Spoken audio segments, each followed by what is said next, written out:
이렇게 폈을 때 보이진 않는다. 그런데 내가 이렇게 굽으니까 이중턱이 있는 것처럼 보인다. 그러면은 피부과 오지 마세요. 피부과 오지 마세요. 어딜 가야 되냐면요,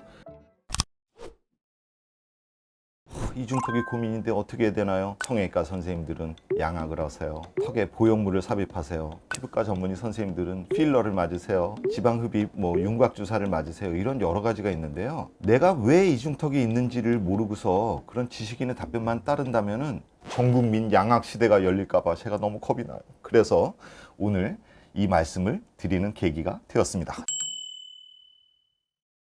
너글라스 디도우라는 선생님께서 목의 노화의 과정에 대해서 6가지로 분류를 했습니다. 첫 번째는 이런 식으로 서서히 노화의 과정이 만들어진다고요. 2번부터 6번까지는 구체적으로 설명을 하고 계세요. 스킨 렉스티라 그래요. 이거는 피부 처짐이고요. 스킨 렉스티가 있을 때 이중턱이 보일 수 있다라는 겁니다. 정말 스킨 렉스티는 치료하기 아주 어렵습니다. 근데 치료할 수 있는 옵션은 있어요. 뭐냐면 바로 프랙셔널 레이저하고요, RF 레이저, 실리프팅을 통해서 치료를 할 수 있습니다. 근데 스킨 렉스티가 어디에 제일 심하냐면요, 갑상선 앞부분이 제일 심하게 생깁니다. 근데 고주파 레이저는요, 우리 갑상선에는 조사를 하면 안 돼요. 자, 그래서 이 스킨 렉스티를 우리가 이런 피부 표면에 콜라겐을 줄 수 있는 주사적인 방법이나 레이저를 통해서 우리가 완화시켜 줄 수 있다라는 것입니다. 턱끝 및 지방입니다. 지방 흡입을 해도 되고 윤곽 주사, 지방을 녹이는 주사를 해도 되고요. 그렇다면 어디를 타겟으로 해서 우리가 지방을 없애야 되겠느냐? 이중턱에 있어서 중요한 부분이 넓은 목근, 플라티스마 머슬이라는 거예요.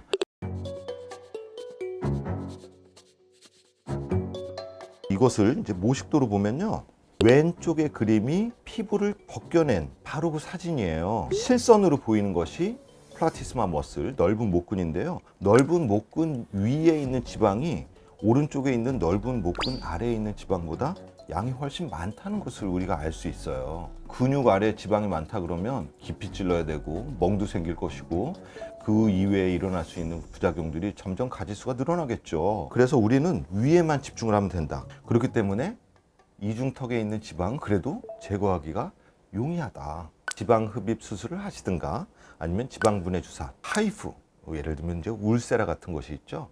그걸로 우리가 효과를 보게 할 수 있어요. 제가 말씀드린 넓은 목근, 이거였죠. 네.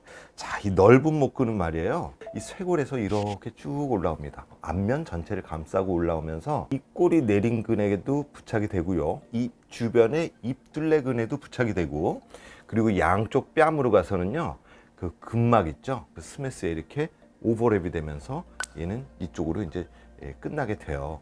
그런데 이 넓은 목근이 작용이 2가지가 있어요. 첫 번째 뭐냐면요, 한 면을 내리는 근육이에요. 그리고 두 번째는 이를 악 물었을 때 이를 악 물잖아요. 당겨보세요. 한 면에 선이 있죠. 이 선이 불분명해지면서요, 못나게 보여요. 그것이 바로 넓은 목근이 갖는 임상적인 의미예요. 입꼬리 내림근과 넓은 목근을 사용하지 않을 때 당신은 이뻐질 수 있다는 겁니다. 당겨보세요.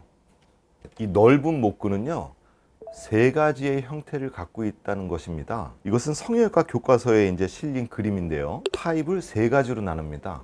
자, 이렇게 우리가 하늘을 보고 있을 때 넓은 목근이 이렇게 서로 교차한다는 것입니다.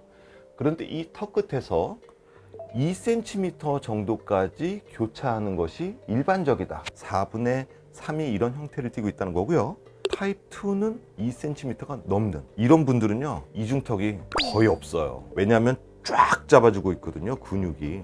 그리고 지방도 거의 없습니다. 문제되는 것이 뭐냐, 바로 이 타입 3입니다. 서로 견우와 직녀가 만나야 되는데 만나지 못하고 끝에서만 서로 걸치게 되는 경우, 이 경우가요 은근히 많아요. 10분 중에 1분이 이래요. 지방이 밖으로 밀려오는, 이렇게 점점 지방이 가운데로 이렇게 몰리게 되는 현상을 목격을 하게 됩니다. 그런 현상을 수컷 칠면조의 목 변형이라고 해요. 이런 경우에는 수술을 해야 됩니다. 그래서 근육을 서로 봉합을 해주는 겁니다. 자, 그래서 넓은 목근은요, 치료 방법이 두 가지가 있어요. 보툴리눔 톡신의 치료 방법, 가블로넥 디포머티를 갖고 있는 분들은 수술적인 방법을 통해서 우리가 이중턱을 치료할 수 있다는 것입니다.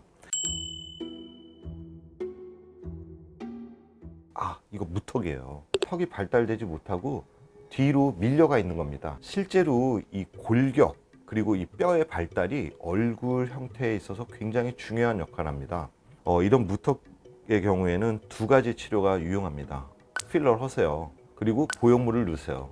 근데 보형물을 넣었을 때 턱 끝이 이렇게 샤프하게 V로 보이게끔 원하시는 분들은요, 보형물을 넣은 상태에서 필러 시술을 하시면요, 더 좋은 효과를 얻으실 수가 있어요.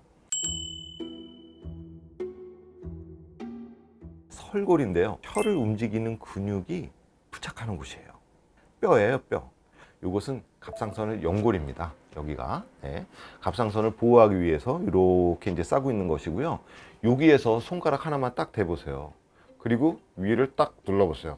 딱딱하게 만져지는 뼈가 하나 보일 겁니다. 그게 바로 설골이에요. 이 설골이 앞쪽으로 아래쪽으로 나오는 경우가요, 턱선을 불분명하게 만듭니다. 그런데 이 설골이 이 앞으로 그리고 아래로 내려간 분들 어떻겠습니까? 그냥 겸허하게 받아들이십시오. 인내하라. 다른 시술을 통해서 이 설골의 핸디캡을 극복하라.